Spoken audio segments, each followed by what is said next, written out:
Bienvenidos a esta agenda económica que vamos a dedicar casi enteramente al mercado laboral, porque durante toda esta semana hemos tenido noticias muy importantes: la reducción de la semana a 42 horas, también la conversación sobre el alza del salario mínimo y, por supuesto, cómo subió el desempleo a 8,9%. Con todos estos temas hay una pregunta muy importante: ¿cuáles son las proyecciones de desocupación y de empleo para las próximas semanas? Según lo que pudo reportear Pilar Gutiérrez, todo seguiría más o menos como está actualmente. Desempleo rozando 9% y solo 45.000 nuevos puestos de trabajo creados el último año. Son las últimas cifras del INE que preocupan a los expertos y al gobierno. Pero, ¿qué se puede esperar del mercado laboral hacia adelante? No es esperable que durante 2026 veamos una mejoría relevante en el mercado laboral. Eventualmente, en los años que vienen posteriormente, sí podría empezar a verse una mejoría si se consigue crecer más y lograr una contención de los costos salariales o alternativamente aumentar la productividad laboral fuertemente. Sin un mayor dinamismo económico en el corto plazo, las cifras deberían seguir similares. CLAPES-UC ve que los aumentos de costos por la inflación impactan el consumo y la inversión privada, manteniendo en riesgo la recuperación del mercado laboral, mientras que Copeuch espera que en la próxima medición el desempleo se mantenga en 8,9%. Quizás los próximos meses veamos bajas en el desempleo marginales o alzas marginales, sobre todo en el invierno. Quizás podríamos ver tasas mayores a las que estamos viendo hoy en día. El problema es que estamos en un nivel muy complejo de emergencia laboral y hace un rato ya. Y es que no solo sigue elevada la tasa de desempleo, también la creación de nuevos puestos ha sido lenta. En un año se crearon 45.000 empleos, impulsado exclusivamente por trabajos informales. De hecho, por primera vez desde la pandemia se destruyeron 6.000 puestos formales en un año. Estamos en una crisis laboral, que estamos en una emergencia laboral que lamentablemente no se ha ido, se ha mantenido. La reactivación de la economía es la receta más importante que va a traer empleo, y por eso también es muy importante que se pueda hacer la discusión correcta en el Congreso y de manera rápida. Se refiere al proyecto de reconstrucción, y es que el gobierno ha enfatizado la importancia de esta iniciativa para generar mayor crecimiento y con eso mejorar las cifras del mercado laboral, además de las medidas focalizadas como el crédito tributario al empleo formal. Es un proyecto de más y mejores empleos que apoya la inversión y el crecimiento económico. Los objetivos del gobierno me parecen muy claros y me parecen logrables.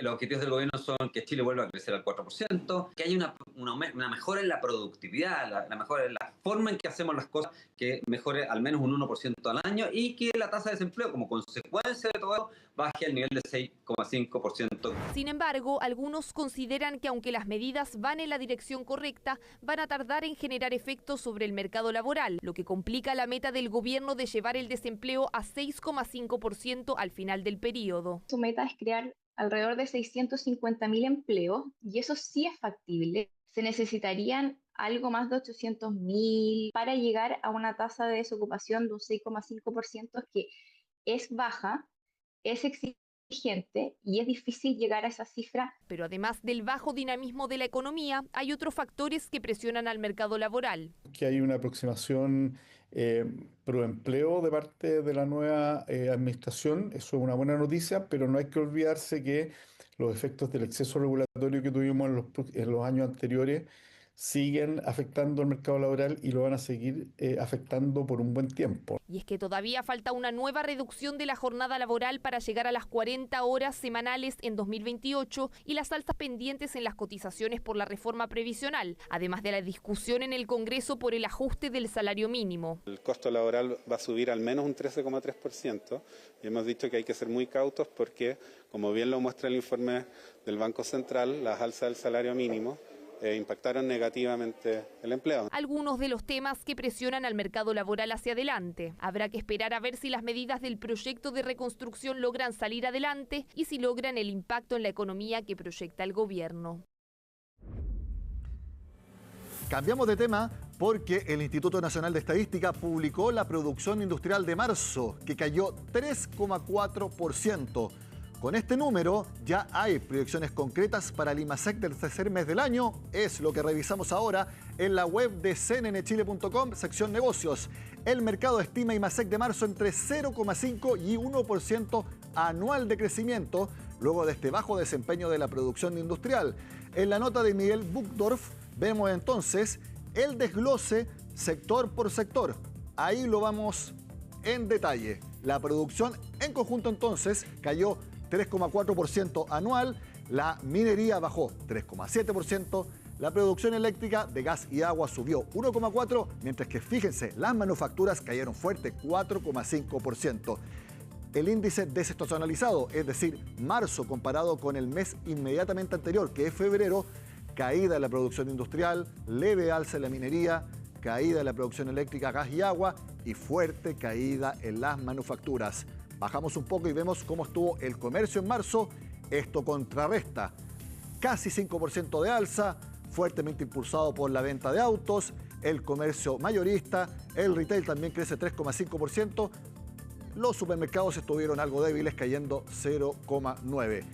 Finalmente vemos el detalle entonces. El equipo económico de Coopeuch estima un IMASEC de 0,5% de crecimiento anual, mientras que Santander lo proyecta en 1%. La información oficial la entrega el Banco Central el lunes a las 8:30 de la mañana, justo cuando esté terminando Agenda Económica AM. Hacemos la pausa y en Agenda Laboral estaremos revisando cómo estuvo la implementación de la semana de 42 horas. Estará con nosotros el director del trabajo, David Odo. Ya volvemos.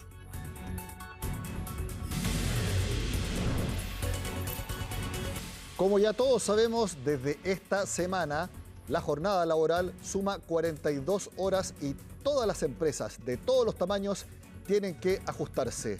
¿Cómo ha sido esta primera semana? Es parte de lo que vamos a conversar con el director del trabajo, David Odo, a quien le agradezco por estar en Agenda Económica. David, bienvenido a CNN Chile.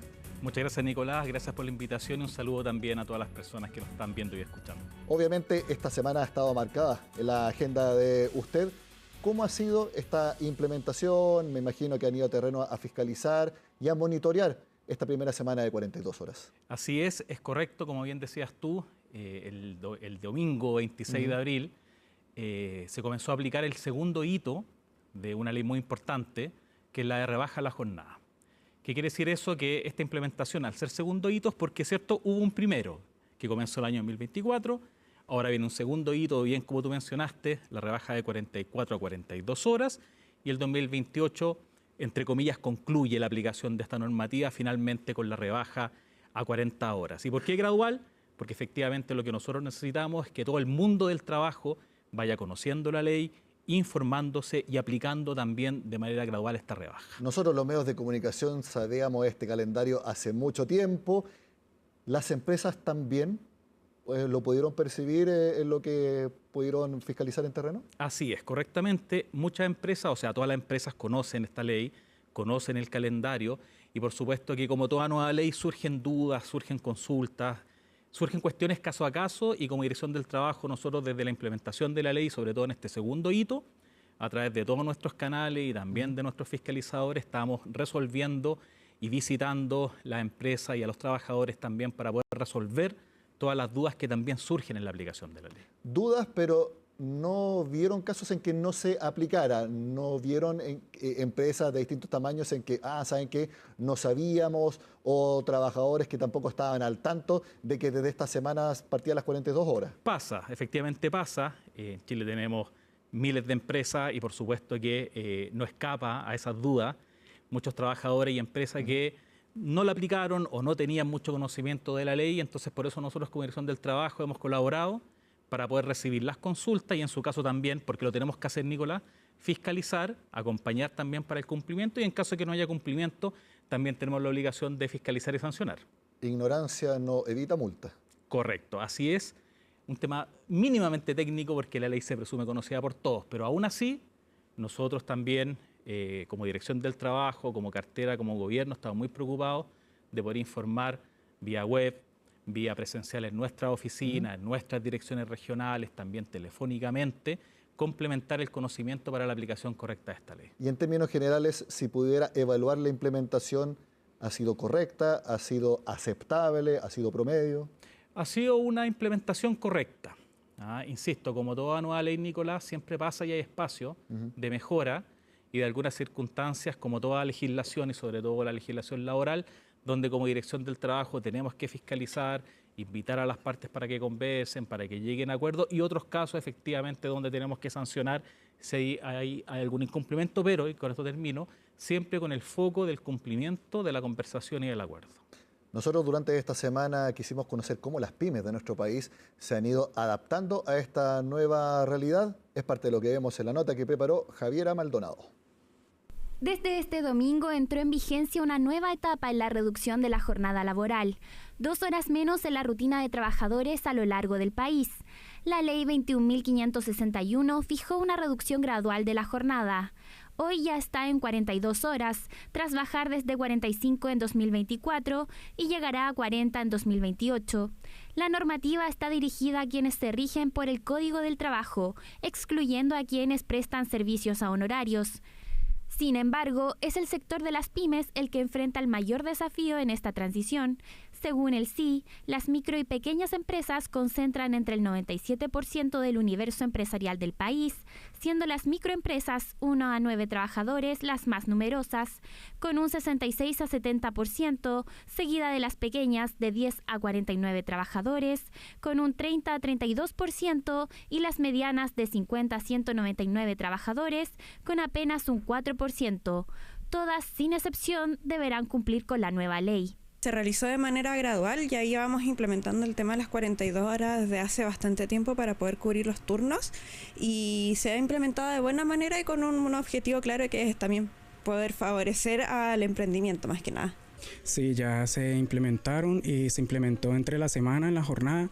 Normalmente salíamos a las 7, ahora salimos a las 6:40, entonces se disminuyeron 20 minutos de lunes a viernes. Aún no, pero me imagino que ya comenzarán a cambiarlas, pues. La jefa. Si bien el porcentaje de establecimientos que ha implementado el cambio sigue siendo bajo, quienes lo han hecho optan por distintas fórmulas. En el momento está entrando una niña 1 hora más tarde del horario normal de entrada. Ya como yo ocupar esa hora que ella entra más tarde, sería yo como suplir esa hora, mientras tanto a ver qué pasa. Sí, pues llegó a un acuerdo pues entre el empleador y el empleado en este caso, y lo hicimos pues acorde para la reducción de horas, lo hicimos pues a la hora de la salida. Es relativo, porque hay semanas que puedo entrar más tarde, o si yo quiero salgo más temprano también. Igual me dieron a escoger, de todas formas. Sí, contratamos un personal adicional, que es para cuando yo no quiera abrir temprano, ella ya viene y abre temprano, pero es una jornada corta la que le toca a la otra persona.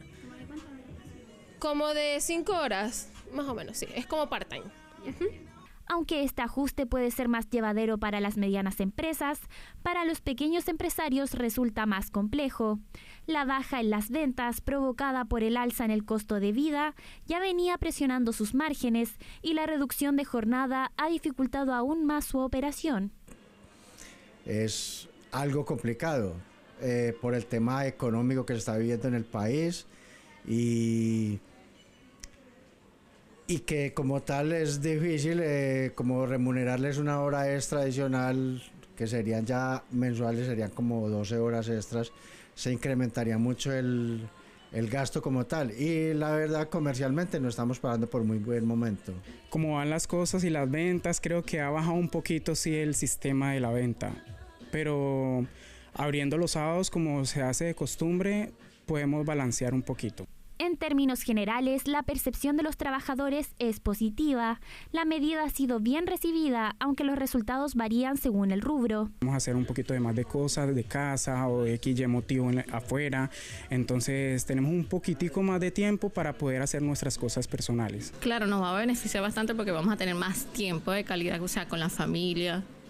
Es bueno la reducción, sí. Siempre el empleador pues y nosotros llegamos a acuerdos y todo, y obviamente pues mis compañeros y todos mis colegas estamos contentos pues por la reducción. Si no hay acuerdo en la negociación, el empleador tiene que aplicar la reducción de jornada laboral de forma proporcional al final de cada día. Y ojo, esto no puede significar una rebaja de sueldo para el trabajador. Todo esto además en un proceso que proyecta llegar a completar la ley de las 40 horas en 2028.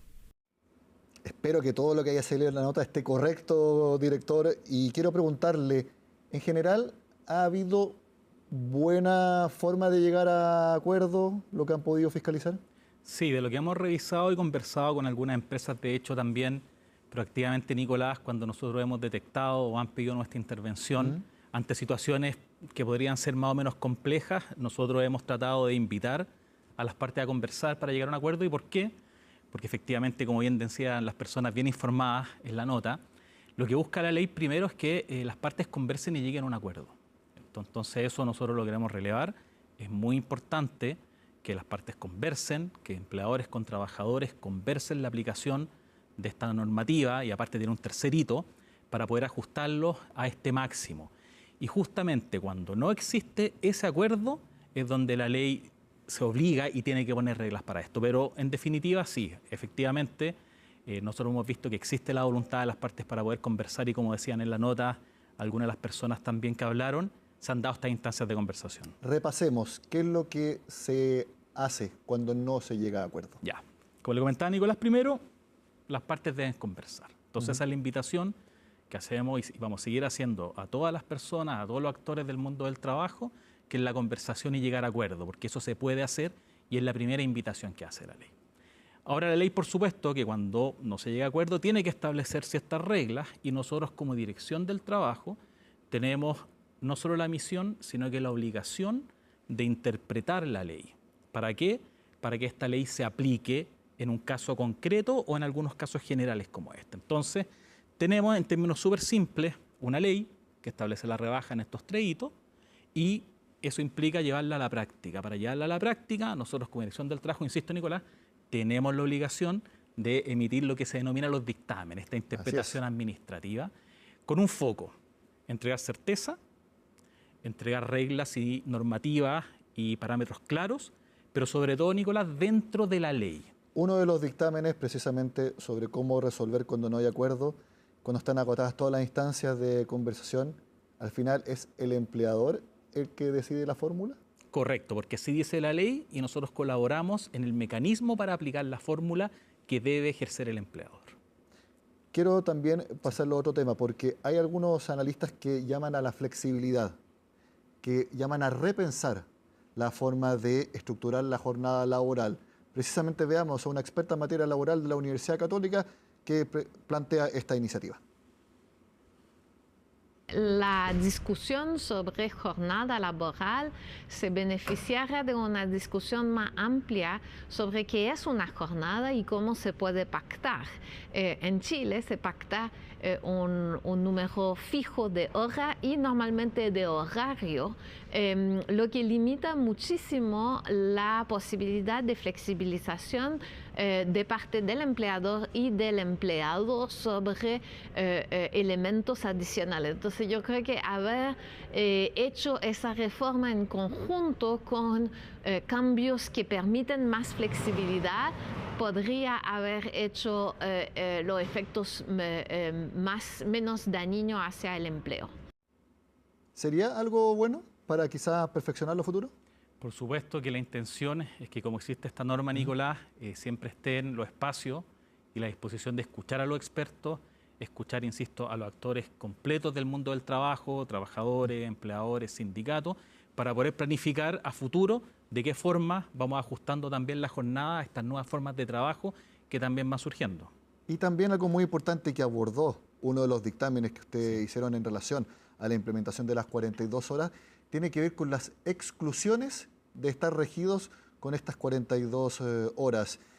Y yo lo estaba revisando y por lo menos visto desde afuera, puedo interpretar que la exclusión de la jornada laboral se ve caso a caso, prácticamente de manera libre. ¿Es así? Caso a caso sí, completamente libre no. ¿Por qué? Porque efectivamente este conocido artículo 22, como se conoce en el mundo del trabajo, cuando las personas, Nicolás, dicen y uno les pregunta, oye, tú marcas, no, tengo artículo 22, se refieren a que no marcan, que existe esta, entre comillas, libertad, ¿cierto? Entonces, ese artículo 22, en su inciso segundo, que es el preciso, establece esta exclusión del cumplimiento de jornada de trabajo y en fácil de marcaje, de cumplir un horario. Pero por supuesto que esa es una norma de excepción, no es una norma que es la regla general. Y por eso, como bien dices tú, lo que se lee de la norma es que para poder determinar si una persona no debe marcar, se debe revisar caso a caso en la naturaleza de la función que hace. Es que a eso me refiero cuando hablo de manera libre. Por ejemplo, usted es director del trabajo. No puede andar marcando porque tiene que estar trabajando quizá un día lunes a las 6 de la mañana y eventualmente suceda algo un día domingo a las 9 de la noche. No me imagino que diga, no, ¿sabe qué? Yo ya cumplí mis 42 horas y ya no puedo marcar hora extra, así que no puedo ir a trabajar. Su función determina que obviamente no puede cumplir una hora de trabajo y es libre. A eso me refiero. Y es algo que, por supuesto, depende netamente del tipo de trabajo que uno ejerce.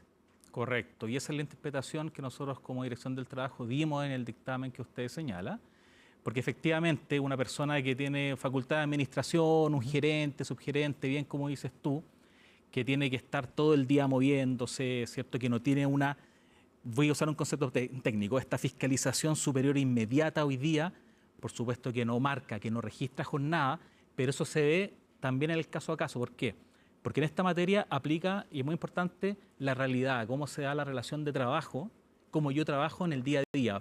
Ejemplo, yo en mi contrato de trabajo podría decir expresamente por escrito que estoy excluido de limitación de jornada de trabajo, pero en el día a día recibo instrucciones, me hacen descuentos si llego tarde, si no llego a una reunión me sancionan, etcétera. En los hechos estoy sujeto a jornada y eso es lo que prima. Es decir, si me dan demasiadas instrucciones, si me están controlando constantemente, ahí sí significa que debo cumplir una jornada. Pero si, como muchos trabajos, yo lo hago en base a objetivos y lo hago libremente, ahí se entiende que no rige esta jornada de 42 horas. Está muy bien explicado, muy práctico y efectivamente es así. Y por supuesto que como es caso a caso y en el día a día, Nicolás, pueden surgir dudas.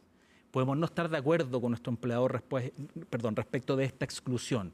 Y para esos casos es la misma norma la que establece que en caso de dudas, nosotros como Dirección del Trabajo podemos intervenir. Y cuando nosotros intervengamos ante una consulta, denuncia, reclamo, etcétera, nosotros revisamos cómo se da en el día a día para poder emitir nuestra opinión. ¿Ha habido muchas acciones legales en cuanto a la implementación de las 42 horas, también antes las 44, en que no haya habido acuerdo en las reducciones y también en quienes digan, no, a ti sí te aplica la reducción? Y él dice, no, a mí no se me aplica y tampoco hay acuerdo en eso. Sí, o sea, hemos tenido requerimiento. ¿Ya? Igual la norma tiene una particularidad, Nicolás, que en caso de que incluso no estén de acuerdo con lo que dice la Dirección del Trabajo, se puede recurrir incluso a un tribunal del trabajo para que lo determine. Y efectivamente existen casos en que las partes no están de acuerdo y hemos tenido que intervenir para poder revisar. Y como pasa en algunos casos, por supuesto, hemos dicho, ¿sabe qué? Tiene razón, esta persona debe cumplir jornada o esta persona no debe cumplir jornada y el empleador debe adecuar el sistema de trabajo para que esa persona marque. Me imagino que nuevamente el mensaje es, van a estar trabajando juntos, pónganse de acuerdo, porque si hay que llegar a esa instancia, el seguir trabajando después va a ser algo bastante tenso, entonces lo ideal es no llegar a ese punto. Esa es la invitación, nosotros hemos sido muy enfáticos en promover como Dirección del Trabajo también el acompañamiento a los trabajadores, a los empleadores y a los sindicatos. Y bien como dices tú, Nicolás, es un punto súper relevante y me detengo 30 segundos en eso, o menos. Efectivamente, porque la relación de trabajo, uno está prácticamente un tercio de la vida en el trabajo, además del tercio que uno pasa durmiendo, dicen algunos estudios, ¿cierto? Y Ojalá. efectivamente, claro, y efectivamente, al estar en la relación de trabajo, la primera instancia que es la invitación y que hacemos, y somos muy enfáticos en esto, es que conversemos, porque estos hitos son muy importantes para ambas partes. Como bien decían las personas de la nota, es muy importante porque concilia trabajo, concilia vida familiar, crecimiento económico y otros factores también. Entonces, si vamos a conversar, hagámoslo bien, conversemos, lleguemos a acuerdo y si no, que también puede pasar, recurrimos a las autoridades para que lo resuelvan. David Odó, director del Trabajo, muchas gracias por haber acompañado en esta agenda laboral dedicada a la implementación de la semana laboral de 42 horas. Que esté muy bien. Muchas gracias, a su disposición. Y muchas gracias también por ustedes por acompañarnos en esta Agenda Económica PM. Soy Nicolás Paut y los invito a que sigan acá en CNN Chile.